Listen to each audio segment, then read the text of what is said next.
नमस्कार, मैं हूं आपके साथ अभिषेक भट्टाचार्य। आप देख रहे हैं छत्तीसगढ़ बात हमारे साथ। आज बात हो गई छत्तीसगढ़ में एसआईआर को लेकर। एसआईआर पर छत्तीसगढ़ में चल रही सियासी तकरार पर चुनाव आयोग ने जिन 12 राज्यों में एसआईआर यानी मतदाता सूचियों के पुनरीक्षण की घोषणा की, उनमें से एक छत्तीसगढ़ भी है।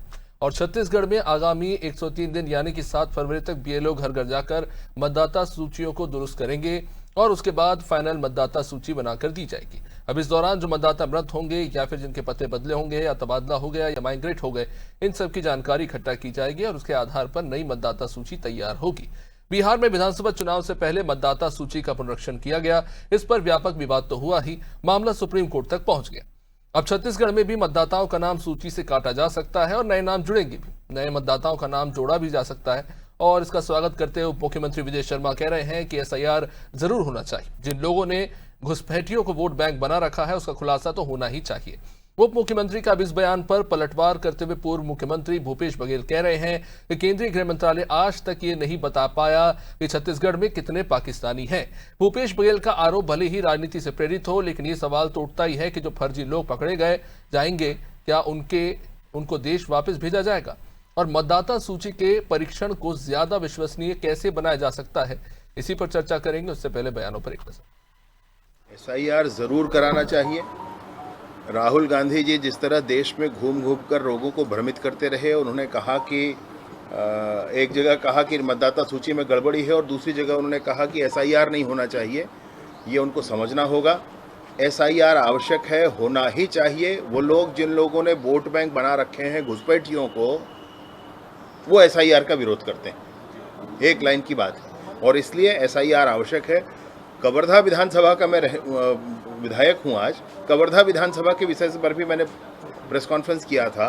न्यायालय में गए हैं, प्रशासन में के समक्ष लोग गए हैं और बड़ी स्पष्टता है उसमें कि कैसे अनेक लोगों ने जाकर के मौधा पारा आदि आदि से जाकर के कवर्धा मतदाता सूची में अपना नाम जुड़वाया हुआ था। सारे नाम हम लोगों ने मिलकर अभी कटवाए हैं और नाम कटवाना ही नहीं भाई, हुआ कैसे, यह भी प्रश्न है। और इसलिए एसआईआर करना और नियमों को और सख्त करना, ये दोनों ही आवश्यक है।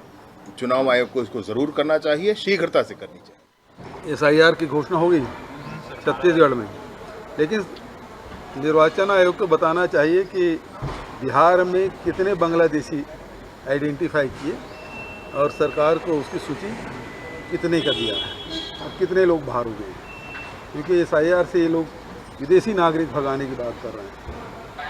तो यहाँ भी पाकिस्तानी बहुत हैं।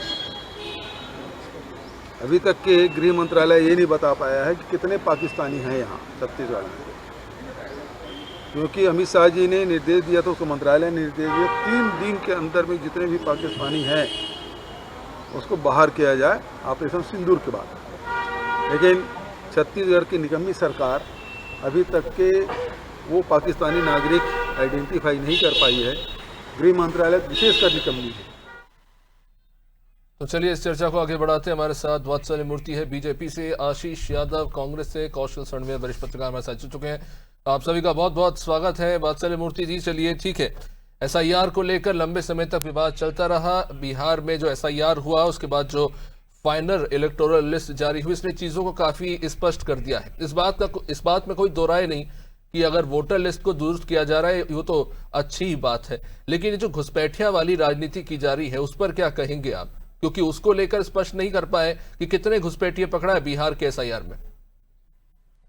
देखिए अभिषेक जी, एसआईआर एक अलग चीज है और घुसपैठियों को बाहर करना, एनआरसी, ये एक अलग चीज है। एसआईआर का पर्पस होता है कि जितने भी फर्जी वोट है, जिसमें हाँ घुसपैठिए भी शामिल है, घुसपैठिए भी एक फैक्टर होते हैं, जितने भी फर्जी वोट है उनका शुद्धिकरण हो जाए, तो वो एसआईआर कहलाता है। जो बिहार में निश्चित तौर पर बिहार भारत का के सबसे बड़े प्रदेशों में से एक है और जिस तरीके से निर्वाचन आयोग ने पूरा एसआईआर का प्रोसेस कंक्लूड किया है वो काबिले तारीफ है। आपको एक चीज यहां गौर करनी पड़ेगी, कांग्रेस बड़ी बड़ी बातें करती है, घुसपैठियों की बातें करती है, जो वैलिड वोट्स है उनके डिलीशन की बातें करती है। कांग्रेस ये भी कह रही है कि जो लोग जिंदा है उन्हें निर्वाचन आयोग ने मृत घोषित कर दिया। मैं आपको बताऊं, सिर्फ 82 ऑब्जेक्शंस आए हैं, जो जितनी भी कांग्रेस है, जेडीयू है, इन सभी पार्टियों से सिर्फ 82।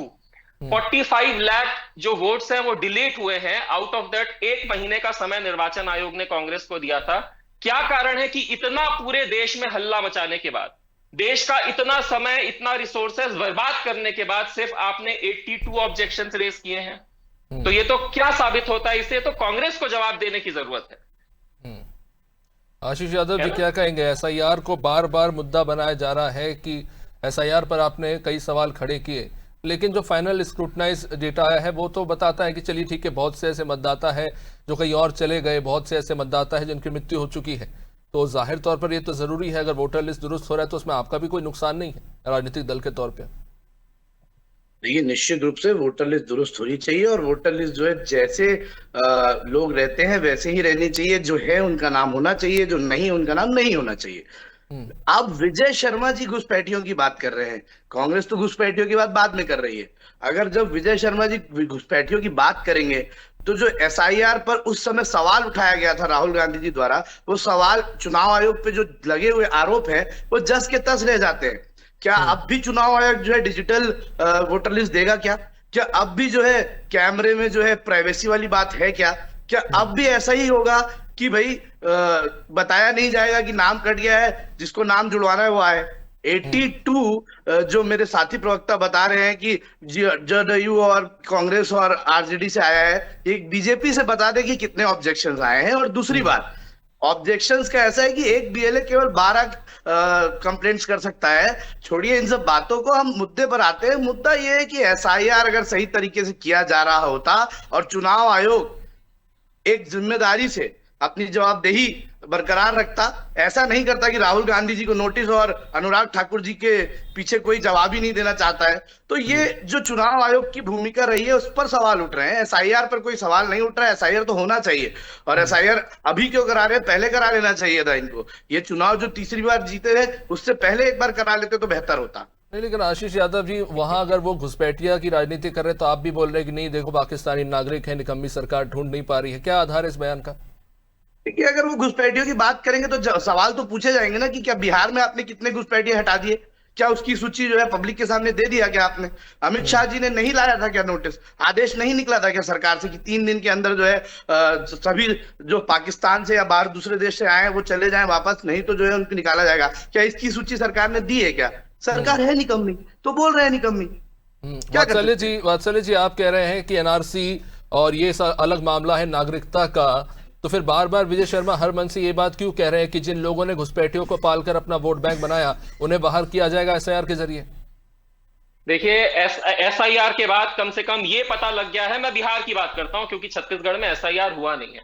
अगर हम बिहार की बात करें अभिषेक जी, तो कम से कम एसआईआर के बाद ये तो पता लग गया है, हमारे पास ये फैक्ट मिल गया है कि 45 लाख फर्जी वोटर हैं जो गलत तरीके से वोट डाल रहे थे। ये तो पता लग गया। नहीं वात्सल्य जी, मैं ये कहूंगा जो ज्ञानेश तिवारी जी ने जो बात की वही दोहरा रहा हूं। उनका यह बयान बिल्कुल नहीं है कि ये फर्जी वोटर। उन्होंने कहा कि कोई अगर चला गया है, कोई का मृत हो गया है, उन्हें हटाया गया लिस्ट से, कोई और अगर कहीं विस्थापित हो गया उनका नाम हटाया गया। उन्होंने कभी भी फर्जी वोटर, हाँ जो इनएलिजिबल है उनके नाम हटाए गए, लेकिन जो घुसपैठियों वाली बात है उस पर गोलमोल जवाब मिला है वहां से। देखिए, 45 लाख फर्जी वोटर आईडी हटाई गई है, जिनमें से मृत भी हैं, स्थानांतरित भी हैं, मगर 45 लाख का नंबर तो सामने आया है ना।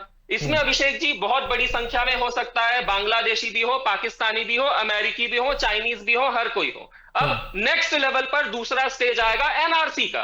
तो ये प्रोसेस है। देखिए, कोई भी चीज कांग्रेस के बोलने से नहीं हो जाती है। हम ऐसा नहीं करेंगे कि बगैर किसी प्रूफ के लोगों को बाहर कर देंगे। हर चीज एक प्रोसेस से होगी। ये तो पहला स्टेज क्लियर हुआ है एसआईआर का, जिस पर हम सब पूरे प्रदेशवासियों को खुशी है कि भाई शुद्धिकरण हो चुका है, अब फर्जी वोट नहीं डलेंगे।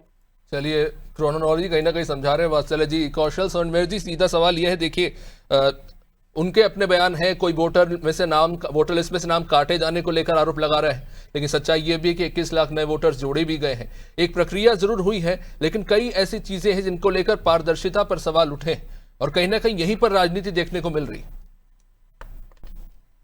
देखिए, निश्चित तौर पर जो चुनाव आयोग की जो प्रक्रिया है, निश्चित तौर पर इस तरह की चीजें होनी चाहिए, क्योंकि हम देखते हैं कई बार जो मतदाता जो एक स्थान से दूसरे स्थान चले जाते हैं, उनके 2-2 वोटर आईडी कार्ड होते हैं। छत्तीसगढ़ में कमोबेश बहुत सारी जगहों पर इस तरह की चीजें देखने को मिल रही है, क्योंकि जो गांव में रहते हैं वो कहीं न कहीं जो शहर आ चुके हैं उनका आप देखेंगे गांव में भी वोटर लिस्ट है, शहर में भी वोटर लिस्ट है। तो यही जो डबल जो वोटर लिस्ट की बात है, जिसको फर्जी कहा जाता है, ये फर्जी होता है। दरअसल क्या होता है कि वो वहां से नाम नहीं कटाया हुआ होता है। तो इसकी जो प्रक्रिया शुरू होगी, जो 2003 की जो सूची है उसका मिलान जब किया जाएगा, तो जब आप छत्तीसगढ़ की बात करेंगे 2003 की स्थिति में 1,63,00,000 मतदाता छत्तीसगढ़ में थे, और आज की स्थिति में आप देखेंगे 2,11,00,000 करीब हो गए। तो कहीं कहीं जो 70 लाख मतदाता जो एक्स्ट्रा जुड़े हैं आप देखेंगे, तो इस तरह की चीजें हैं। तो कहीं कहीं ये जो मतदाता इतने बड़े से 22 साल में जो जुड़े हैं, इनका भी मिलान कहीं न कहीं एक सिरे से होगा कि जो नए लोग जो जुड़े हैं उनको भी जोड़ा जाएगा, और जो पुराने जो लोग हैं जिनके लिए निश्चित तौर पर 2003 और आज की डेट में देखेंगे 22 साल में काफी लोग या तो डाइवर्ट हो चुके हैं, दूसरे जगह माइग्रेट हो चुके हैं, या कई लोगों का निधन हो चुका होगा। तो कहीं कहीं ऐसे लोगों के नाम काटे जाएंगे, और निश्चित तौर पर चुनाव आयोग बार बार ये कह रहा है कि ये फर्जी मतदाता नहीं है। तो जब फर्जी मतदाता नहीं, तो बार बार घुसपैठियों की बात क्यों आती है? और जब घुसपैठियों की बात आती है, तो इसी छत्तीसगढ़ में आप देखेंगे जब बात चली थी कि बांग्लादेश और पाकिस्तान से जो लोग आए उनको बाहर लगाया जाए, तो करीब 2 से 2,500 का आंकड़ा जारी किया गया था, जो ऑथेंटिक आंकड़ा था राज्य सरकार की ओर से, कि लगभग 2,500 ऐसे लोग हैं जो चिन्हांकित है और जो छत्तीसगढ़ में आके रहे हैं, जो पाकिस्तान या बांग्लादेश के हैं। क्योंकि जब ये केंद्र सरकार ने जब ये गाइडलाइन जारी की थी, उस समय आप देखेंगे बहुत सारे लोग ऐसे हैं जो गृह मंत्रालय के पास आवेदन लेके गए थे कि हम लोग काफी लंबे समय से यहाँ रह रहे हैं, हम पाकिस्तान या बांग्लादेश वापस नहीं जाना चाहते। तो कहीं न कहीं वो इस चीज को एक्सेप्ट करते हैं कि यहाँ पर बाहर के लोग आके रह रहे हैं, और कई ऐसे लोग हैं जो 20-20, 25-25 साल से रह रहे हैं, जो यहाँ पर मतदाता बन चुके हैं, यहाँ पर राशन कार्ड बना चुके हैं, यहाँ पर घर बना चुके हैं, लेकिन उनको यहाँ की नागरिकता अभी भी नहीं मिली है। तो ऐसे लोगों का क्या होगा, इस पर भी सोच विचार करना चाहिए, क्योंकि आप यहाँ रह तो रहे हैं लेकिन आप नागरिकता नहीं, क्योंकि आप वीजा पे आए हैं, कोई व्यापारिक वीजा पे आया है, कोई ऐसी घूमने की हिसाब से वीजा पे आया है और यही रह चुका है।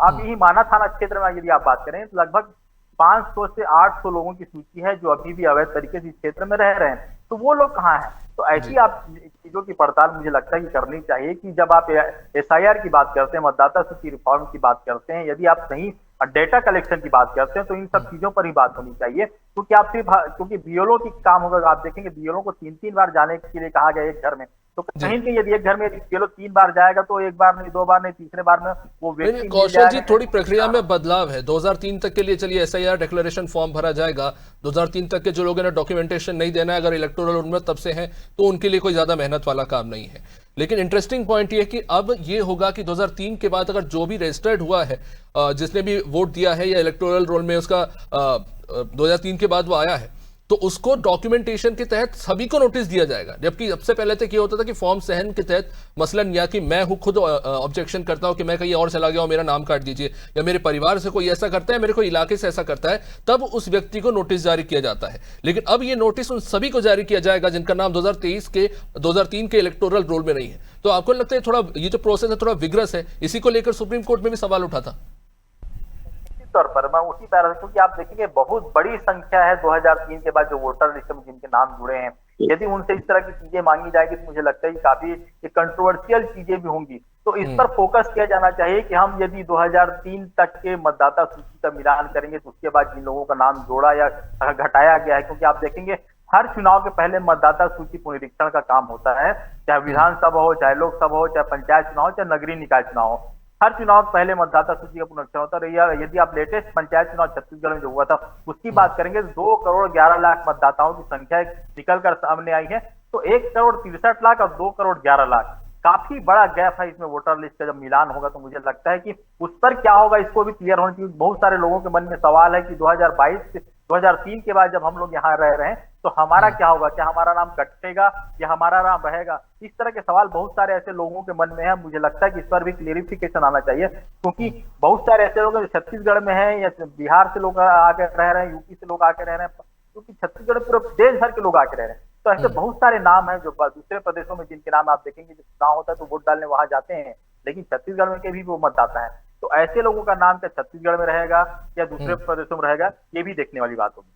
आशीष जी, क्या ये जो घुसपैठिया वाला मामला है, क्या ये आपके वोट चोरी के आरोपों पर भारी पड़ रहा है? क्योंकि लगातार आप आरोप लगाते रहे कि वोट चोरी हुई है, और उसके बाद घुसपैठिया वाला मामला उठा, और कहीं ना कहीं इसको लेकर लोगों में भी इसको लेकर सवाल उठे। देखिए, पहली बात तो जो आरोप लगे उस पर कोई क्लैरिफिकेशन चुनाव आयोग ने दे नहीं पाए। जो एक ही विधानसभा में 1 लाख फर्जी वोटर आए थे, राहुल जी ने जो बताया था, उस पर कोई जवाब नहीं आया चुनाव आयोग का। दूसरा, घुसपैठिया कब आई ये घुसपैठी? 2014 से तो जो है भारतीय जनता पार्टी की सरकार है, देश की सुरक्षा और देश के बॉर्डर्स की सुरक्षा वो कर रहे हैं। और 2003 से यहाँ पर जो है छत्तीसगढ़ के अंदर भाजपा की सरकार थी। तो भाजपा की सरकार रहते तो मैं नहीं समझता हूं कि कोई घुसपैठी छत्तीसगढ़ में आया होगा।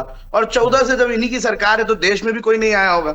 ये किस आधार पर कहते हैं और किस आधार पर बातों को घुमाते हैं? एनआरसी का काम जो है चुनाव आयोग का तो नहीं है ना।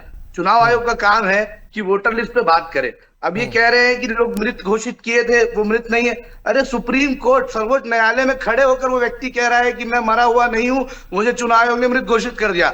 उसके बाद भी कोई शर्म नहीं है। उसके बाद भी चुनाव आयोग को जो है टाइट करने के अलावा चुनाव आयोग को सही दिशा दिखाने के बजाय भारतीय जनता पार्टी चुनाव आयोग के गुणगान गा रही है।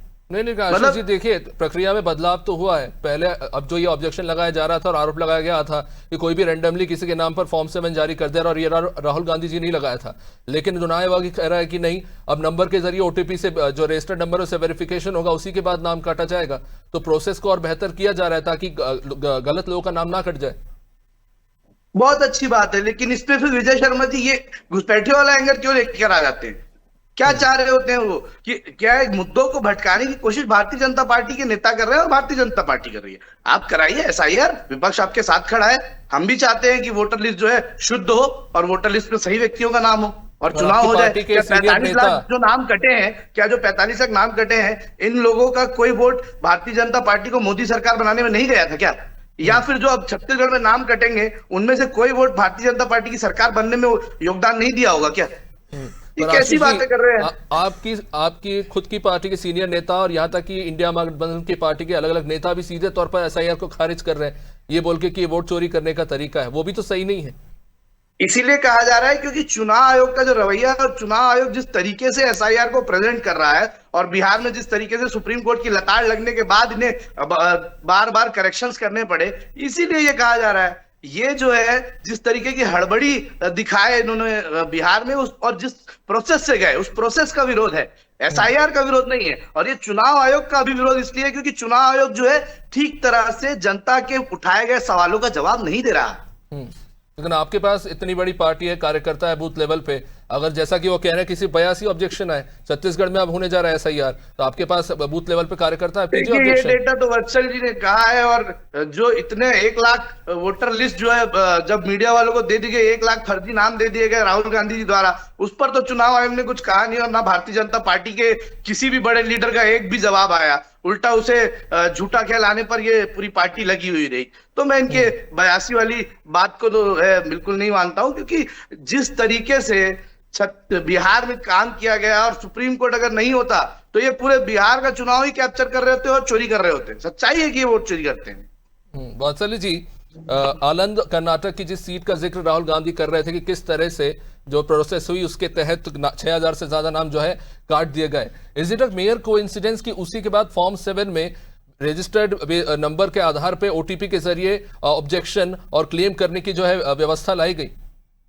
नहीं अभिषेक जी, देखिए जो 6000, मैं आपको यहाँ पे थोड़ा सा करेक्ट करना चाहूंगा, माफी चाहूंगा। जो 6000 नामों को काटने की कोशिश की गई, राहुल गांधी जी ने सुबह ट्वीट किया था, उन्होंने अपने प्रेस कॉन्फ्रेंस में यही गलती की थी। उन्होंने कह दिया कि 6000 नाम काट दिए गए, मगर शाम को उन्होंने ट्वीट करके अपने ही जो उन्होंने प्रेस कॉन्फ्रेंस की उसे करेक्ट किया और उन्होंने कहा इन 6000 नामों को काटने की कोशिश की गई, वो तो कांग्रेस के लोग बहुत सतर्क थे इसीलिए हमने बचा लिया। तो यहां पर राहुल गांधी जी पकड़ा गए थे, पहली बात। दूसरी बात अभिषेक जी, जिन 4 लोगों को राहुल गांधी जी ने स्टेज में लाया था और प्रेस कॉन्फ्रेंस में बकायदा बताया था कि ये वो लड़की है जिसका नाम इसके पड़ोसी के बिहाफ पर काट दिया गया, इलेक्शन कमीशन ने बकायदा नोटिफिकेशन जारी किया था और कहा था कि इस लड़की का नाम तो शुरू से अभी तक है, आज तक कटा ही नहीं है। हाँ, ये हो सकता है कि काटने की कोशिश की गई, मगर ओटीपी का सिस्टम राहुल गांधी जी की प्रेस कॉन्फ्रेंस से पहले से था, शुरू से ही था। वो ऐसा नहीं है कि उसके बाद लाया गया। और इलेक्शन कमीशन का जो भी प्रोसेस होता है ना अभिषेक जी, वो फुल प्रूफ होता है।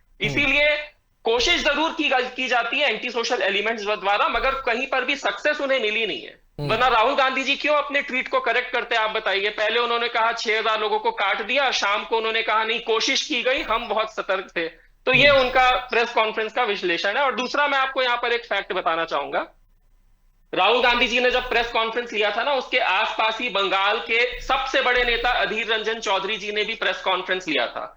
मैं मेरे कांग्रेस के प्रवक्ता को बताना चाहूंगा, अधीर रंजन चौधरी जी ने कहा था अपने पीसी में कि बंगाल में 2000 बांग्लादेशी घुस चुके हैं जो ममता बनर्जी को वोट दे रहे हैं। उनके पास सबसे आसान होता है आधार कार्ड बनाना, ये उनकी पीसी का हिस्सा है। अधीर रंजन चौधरी बंगाल के सबसे बड़े कांग्रेसी नेता खुद कह रहे हैं 2 करोड़ बांग्लादेशी घुस चुके हैं। अब वो यहाँ छत्तीसगढ़ की क्या बात कर रहे हैं, वो कह रहे थे 2014 के बाद से तो बीजेपी की सरकार है, कोई घुसा ही नहीं। भाई घुस चुके हैं, शुरू से रह रहे हैं, सालों सालों से रह रहे हैं, और यही एसआईआर जो है पहला स्टेप है इस तरीके के शुद्धिकरण। उसमें तो दूध का दूध पानी का पानी हो ही जाएगा कि वहां पे कितने पश्चिम बंगाल में घुसपैठिए हैं, लेकिन इस बात से भी तो आप इनकार नहीं करेंगे ना कि जिस आधार कार्ड को 11 डॉक्यूमेंटेशन के साथ ऐड करने की बात हो रही थी, जब तक सुप्रीम कोर्ट ने इंटरवीन नहीं किया तब तक उन्होंने कोई कदम नहीं उठाया। विपक्ष यही बोल रहा है कि हर चीज के लिए सुप्रीम कोर्ट क्यों जाना पड़ता है, खुद क्यों नहीं एड्रेस करती है इलेक्शन कमीशन। बहुत अच्छा सवाल है आपका अभिषेक जी। देखिए, आधार कार्ड अगर आप ऑनलाइन आधार कार्ड डाउनलोड करते हैं ना अभिषेक जी, तो आधार कार्ड में भी प्रिंटेड आता है। जब आप online original Aadhaar card download करते हैं, आधार कार्ड में लिखा हुआ आता है this is not the proof of your citizenship, this is not the proof of your age of date of birth, and this is not the proof of your address. Aadhaar card एक identity card है, ये आपके citizenship का proof नहीं है जी। हाँ, मगर supreme court के निर्देश के बाद इलेक्शन कमीशन ने कहा है ठीक है, ये इसे हम एक आइडेंटिटी प्रूफ की तरह लेंगे, मगर वोटर आईडी में नाम जुड़वाने के लिए ये सफिशिएंट नहीं होगा। ये फैक्ट है, ये मैं आपको फैक्ट बता रहा हूं। तो वात्सल्य जी, फिर वेरीफाई आप कैसे करेंगे? अब आपने वहां पे एजुकेशन सर्टिफिकेट भी रखा है, ऐसे भी मामले निकल कर सामने आए जहां पे एजुकेशन सर्टिफिकेट भी फर्जी तरीके से बनाए गए। देखिए, इसीलिए कह रहा हूं ना, टोटल 11 डॉक्यूमेंट्स हैं, लिस्ट ऑफ डॉक्यूमेंट्स है 11, इनमें से आप कोई भी एक डॉक्यूमेंट ले आइए, आपका पड़ोसी आपको वेरीफाई कर सकता है। इसीलिए तो आपके पड़ोसी का भी वोटर आईडी कार्ड हमेशा हमसे हमेशा लिया जाता है जब भी हम अप्लाई करते हैं वोटर आईडी के लिए। आपके आजू बाजू के कोई वेरीफाई कर दे, आपका खुद का शपथ पत्र लिया जाता है, उसके ऊपर एक डॉक्यूमेंट लिया जाता है जिसमें आधार कार्ड एक आइडेंटिटी कार्ड है, it's not the proof of your citizenship. यही सुप्रीम कोर्ट ने भी माना है, इलेक्शन कमीशन की इस बात को सुप्रीम कोर्ट ने भी माना है। निश्चित रूप से देखिए वात्सल्य, इस बात में कोई दोहराए नहीं कि बड़ी संख्या में, जैसा कि बता रहे थे वरिष्ठ पत्रकार हमारे कौशल सवनेर जी, की पकड़ाए हैं बांग्लादेशी, उत्तराखंड में पकड़ाए हैं, लेकिन जिस तरह से राजनीति की जा रही है, क्या एक दिन स्पष्ट आंकड़े भी निकलकर सामने आए किस राज्य में कितने घुसपैठिए पकड़ाए हैं? क्या ये जिम्मेदारी नहीं है आम नागरिकों को बताने की? वात्सल्य जी, आप मुझसे पूछ रहे हैं। देखिए, एसआईआर के बाद कम से कम वोटर आईडी का शुद्धिकरण हो जाएगा अभिषेक जी। उसके बाद हम एक स्टेप अहेड होंगे एनआरसी के लिए, क्योंकि देखिए बेस तैयार हो रहा है ये एनआरसी के लिए, कहीं ना कहीं ये बेस तैयार हो रहा है। हम अमेरिका की तरह नहीं कि ऐसे ही किसी को भी प्लेन में डिपोर्ट कर दे, भारत जिम्मेदारी के साथ सारे प्रोसेस का निर्वहन करता है, काम करता है, बेस तैयार हो रहा है। आगे जाकर एक बहुत स्ट्रांग जब बेस बन जाएगा, उसके बाद आप देखेंगे नंबर के साथ, गिनती के साथ, जैसे अधीर रंजन चौधरी जी ने कहा ना 2 करोड़ बांग्लादेशी हैं, तो नंबर के साथ आपको बताया जाएगा कितने लोगों को डिपोर्ट, और ये प्रोसेस ऑलरेडी असम से चालू है, बहुत सारे लोगों को ऑलरेडी डिपोर्ट किया गया है, असम में चालू है प्रोसेस वहां। तो चलिए ठीक है, खैर देखते हैं। बहुत बहुत शुक्रिया आप सभी मेहमानों का इस चर्चा में जुड़ने के लिए। तो एसआईआर को लेकर फिलहाल राजनीति तो जारी रहेगी, लेकिन बिहार में जो एसआईआर हुआ उसके बाद लिस्ट रिफ्रेश हुई है। उम्मीद है आने वाले 12 राज्यों में जो एसआईआर होगा और जो नए प्रावधान उसमें तय किए गए हो, उससे वोटर लिस्ट बेहतर हो और ये जो राजनीति हो रही है वो समाप्त हो। देखते रहिए अनादि टीवी। नमस्कार।